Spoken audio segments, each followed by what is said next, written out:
Un cordial saludo a todos ustedes que cada domingo leen y escuchan los comentarios de nuestra columna de opinión. Esto es un espacio de análisis, de reflexión alrededor de temas y problemas que tienen que ver con la vida local, regional, nacional e internacional. En esto ha consistido este ejercicio y este espacio que hemos mantenido durante más de 4 años de manera continua, con un propósito: contribuir a nuestra comunidad universitaria y al conjunto de la ciudadanía en la comprensión de nuestras complejidades sociales. En las últimas 2 columnas de opinión he venido abordando un tema que es central en el debate nacional. En estos momentos donde transita, hace curso en el Congreso de la República el proyecto de ley estatutaria que pretende garantizar la educación como derecho fundamental. De igual manera, la apuesta que hay alrededor de una nueva ley de educación superior. Digamos, eso debe llamar la atención tanto del país político como del país nacional alrededor de una verdadera reforma estructural que nos permita no solamente garantizar la educación como derecho, sino permitir repensar la sociedad colombiana, la nación, desde la educación. Y digo esto porque la columna de hace un par de domingos fue sobre las asimetrías en el sistema educativo, donde pues hacía una reflexión de cómo nuestro sistema educativo refleja y representa las profundas inequidades y desigualdades sociales del país y cómo eso incide pues en el desarrollo de Colombia. Y el domingo anterior trabajé otra reflexión que era continuación de la primera, alrededor del tránsito de la educación media a la educación superior. Digamos, los grandes retos que hoy tenemos en materia de cobertura. Este gobierno ha hecho una apuesta de 500.000 nuevos cupos, alrededor de ampliación de cobertura, de nuevas sedes universitarias, de regionalizar la universidad pública para que la educación superior como derecho llegue a esa Colombia profunda, a esas zonas rurales, a esa ruralidad dispersa y le permita a los jóvenes pues generar la movilidad social y superar la pobreza, que es lo que la educación hace posible. Y hace un par de días se dieron a conocer los resultados de las pruebas PISA, que son pruebas internacionales, donde pues ese es un instrumento o un programa que utiliza la OCDE. Colombia hace parte de la OCDE, que son los países desarrollados o en vía de desarrollo. Y este es un instrumento de medición de cómo está la educación en cada uno de los países de la OCDE. Pues bien, Colombia no le fue bien en esas pruebas PISA. Y eso ha generado pues reacciones de muchos sectores de opinión. Algunas reflexiones alrededor de la necesidad de repensar todo el sistema educativo, de reformularlo. Otros, con posiciones mucho más extremas, dicen que se fracasó en el sistema educativo. En fin, hay toda una serie de comentarios, pero creo que es importante que el país haga una reflexión sobre el tema y es lo que a partir de esta columna quiero compartir con ustedes. Hoy quiero iniciar un ciclo de conferencias y de reflexiones en esta columna de opinión alrededor de esos resultados de las pruebas PISA, que están en sintonía con el análisis, con el contexto social en el cual se mueve la educación en Colombia y que ha sido objeto de este espacio de nuestra columna de opinión. Así que he llamado esta columna Pruebas PISA, ¿será un fracaso el sistema educativo?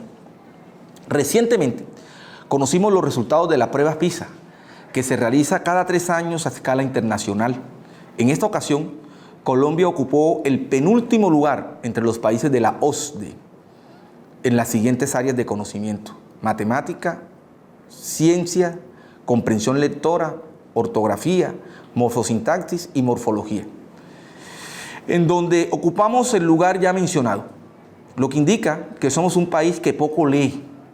Cabe señalar que en el año 2022 participaron 690.000 estudiantes a nivel global y nacional 7.084 estudiantes de instituciones públicas, privadas, zonas rurales y urbanas. El nombre PISA corresponde a la sigla del Programa para la Evaluación Internacional de Alumnos. Es un proyecto de la OCDE, que es la Organización para la Cooperación y el Desarrollo Económico, cuyo único propósito es evaluar la formación de los alumnos cuando llegan al final de la etapa de enseñanza obligatoria, aproximadamente hacia los 15 años. Hay que destacar que el programa ha sido concebido como un recurso para ofrecer información. De esta forma, los países miembros adopten las decisiones y políticas públicas necesarias para mejorar los niveles educativos. La evaluación cubre las áreas de lectura, matemática, competencia científica. El énfasis de la evaluación está puesto en el dominio de los procesos, el entendimiento de los conceptos y la habilidad de actuar o funcionar en varias situaciones dentro de cada dominio. Estos resultados han generado todo tipo de comentarios y opiniones que oscilan en los extremos, desde el pesimismo, fracaso y propuestas de lo que se debe hacer para que el país asuma e implemente los correctivos y decisiones que la evaluación aporta. Diseñar e implementar políticas públicas en materia educativa. En reflexiones recientes hemos manifestado que en el contexto internacional nos ubicamos entre los países con peor desempeño de la región en la prueba PISA, con puntajes por debajo de los países de la OCDE y de la mayoría de los países latinoamericanos. Además, los estudiantes del nivel socioeconómico más bajo, que habitan en zonas rurales y que asisten a colegios públicos, han presentado sistemáticamente los peores resultados en las pruebas estandarizadas. La brecha entre el quintil de ingreso más rico y el más pobre es de casi 100 puntos en cada una de las áreas evaluadas de la prueba PISA en jóvenes de 15 años. En cuanto al género, también hay diferencias, donde los hombres tienen mejor desempeño en áreas de matemática y ciencias, mientras que las mujeres muestran mejores resultados en lectura. En este sentido, los resultados de la prueba PISA dependen de las tendencias de los resultados de la prueba Saber 11, donde encontramos una persistencia de las brechas sociales y cómo aumenta entre grupos étnicos, colegios privados, públicos y entre instituciones de zonas rurales y urbanas. En consecuencia, el fracaso no es solo del sistema educativo, sino del Estado, que no ha tenido la educación como derecho fundamental y prioridad para pensar y construir una mejor nación. Tenemos un sistema educativo que es el reflejo del país que hemos construido, profundamente inequitativo y desigual. Nunca es tarde para pensar un modelo educativo ajustado a nuestra realidad nacional, que enseñe a pensar en clave kantiana y sobre todo sentir y vivir. Esto es una primera parte de una secuencia de columnas y reflexiones que vamos a emprender sobre los resultados de la prueba PISA. Es una prueba estandarizada. Es una prueba que no solo evalúa conocimiento, porque el enfoque de la prueba no es evaluar conocimiento, sino es competencias. Hablamos de competencias de lectura y escritura, pero sobre todo de lectura. Cómo nuestros estudiantes comprenden un texto y cómo a partir de ese texto pueden contextualizar realidades, cómo pueden hacer análisis crítico a partir de la lectura de un texto. Y por supuesto, esto está relacionado en que Colombia es uno de los países que menos lee en América Latina. Es decir, la lectura es un elemento central en el desarrollo no solamente cognitivo, sino de interacción con el mundo. Igualmente las competencias matemáticas, que son fundamentales, no solamente para el desarrollo de un país en términos económicos, sino también en la dimensión cognitiva. Y lo que tiene que ver con competencias en ciencia, cómo la ciencia incide en la transformación de la vida de los seres humanos, pero también cómo la ciencia incide en la transformación de una sociedad. Creo que son elementos fundamentales. Entonces, el contenido de la prueba va enfocado allí. Y eso, por supuesto, lo que tiene que llevar al país es a una profunda reflexión sobre su sistema educativo, alrededor de sus prácticas pedagógicas, de su modelo pedagógico, para qué formamos. Aquí no se trata simplemente de formar a los estudiantes para que presenten una prueba. Aquí lo que se trata es de formar a los estudiantes para la vida. ¿Cómo desarrollamos en estos jóvenes de hoy, que son el presente, pero que mañana son el futuro de la nación colombiana, unas capacidades que le permitan relacionar, interactuar, incidir, liderar y transformar el país? Entonces, aquí no solamente fracasó el sistema educativo, fracasó el Estado. Y lo hemos tratado de evidenciar en nuestras columnas recientes. Las asimetrías en el sistema educativo, lo que tiene que ver con el tema de cobertura. El 50% de los jóvenes que terminan la secundaria en Colombia no entran a la universidad. Y dimos un dato: de cada 100 jóvenes que entran a la básica primaria, solamente 56 entran al bachillerato. Y de esos 56, solamente 13 se gradúan a nivel de la educación superior. Es decir, aquí hay unas brechas profundas, unas asimetrías sociales profundas, y lo que hace el sistema educativo es reproducir esa brecha social. Es decir, aquí no se puede desconocer un contexto socioeconómico que es real, un país pensado de manera centralista, un país donde sus regiones son periféricas y marginales, unas zonas rurales y rurales dispersas donde el Estado históricamente ha sido ausente. Así que cuando se hacen estas evaluaciones, que como pretende esta prueba PISA, que es un instrumento de la OCDE para mirar cómo está el sistema educativo de los países que constituyen la OCDE, y Colombia hace parte de la OCDE, lo que debe hacer el país es tomar estos resultados como un insumo, como un elemento que nos permita repensar nuestro sistema educativo, para hacer los correctivos, para mejorarlo, y no solamente centrándose en pruebas estandarizadas. Recuerden ustedes que nosotros tenemos pruebas estandarizadas como la prueba Saber 11. Si ustedes observan los resultados de la prueba Saber 11, recientemente dieron los resultados y sobre el cual hicimos un análisis en esta columna de opinión, y los compara con las pruebas PISA, pues hay una tendencia en términos de, digamos, progresivos, digamos, de quienes acceden a los mejores resultados en términos de colegios públicos y colegios privados, lo que tiene que ver con zonas rurales y zonas urbanas, en fin.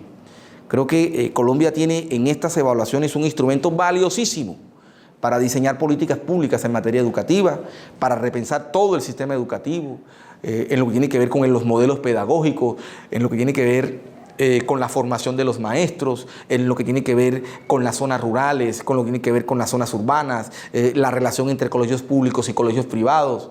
En fin, creo que aquí hay una gran oportunidad de cómo estos elementos que arrojan estas evaluaciones estandarizadas a nivel internacional le permite al país repensar nuestra educación. Es el momento de que la educación, y en esto insisto, sea el centro sobre el cual se pueda pensar la sociedad colombiana. Y la educación tiene que ayudarnos a que este país sea más equitativo socialmente. Eso tiene que hacerlo la educación. Por eso necesitamos una muy buena educación. Lo hemos dicho en otros momentos en nuestras reflexiones. Acceder a una buena educación, a una educación de calidad, permite generar movilidad social. No acceder a una buena educación, a una educación de calidad, perpetúa la pobreza, perpetúa la inequidad, perpetúa la desigualdad. Y eso es lo que hay que corregir. Por eso necesitamos que la educación sea el centro sobre el cual se pueda pensar la sociedad colombiana.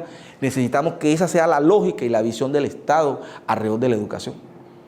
Y uno puede comparar estos resultados de la prueba PISA con los países que sacaron mejores resultados y encontrarán ustedes cómo se mueve el sistema educativo a nivel internacional. Así que quería hacer esta reflexión que yo llamaría introductoria, la cual vamos a ahondar en las próximas columnas, porque vamos a hablar de los modelos pedagógicos, vamos a hablar de la formación docente, vamos a hablar de otras variables que realmente inciden en los resultados de esta prueba. Aquí no se puede ver los resultados solamente como cifras y ubicarlas en ese contexto, ¿no? Creo que los resultados de esta prueba PISA, Colombia tiene que verla en un contexto, que es lo que nosotros en las columnas anteriores hemos tratado de mostrar, ese contexto. ¿Qué variables sociales inciden? Las variables económicas que inciden, las condiciones geográficas, las condiciones económicas, una multiplicidad de variables que definen un contexto.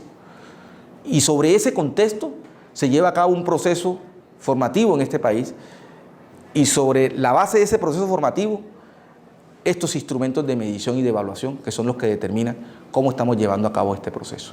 Así que realmente esa es la idea en esta primera parte de esta reflexión, que repito, vamos a seguir ahondando alrededor de la prueba PISA y hacernos esa pregunta: ¿será un fracaso el sistema educativo? ¿Solamente fue el sistema educativo que fracasó? ¿Sí? ¿O es que ha fracasado, digamos, el Estado por no tener una lectura, una línea de conducta alrededor de lo que significa la educación para la transformación de una sociedad? ¿Y solamente el esfuerzo entonces deberá centrarse en preparar a los estudiantes para una prueba? ¿O la preocupación central como sociedad es cómo nuestra educación forma a estos jóvenes, forma este presente para la vida, para que sientan, para que sean autónomos, para que puedan ejercer la libertad con responsabilidad? Es decir, son los grandes retos y las grandes preguntas que por supuesto harán objeto de estas reflexiones. Muchas gracias.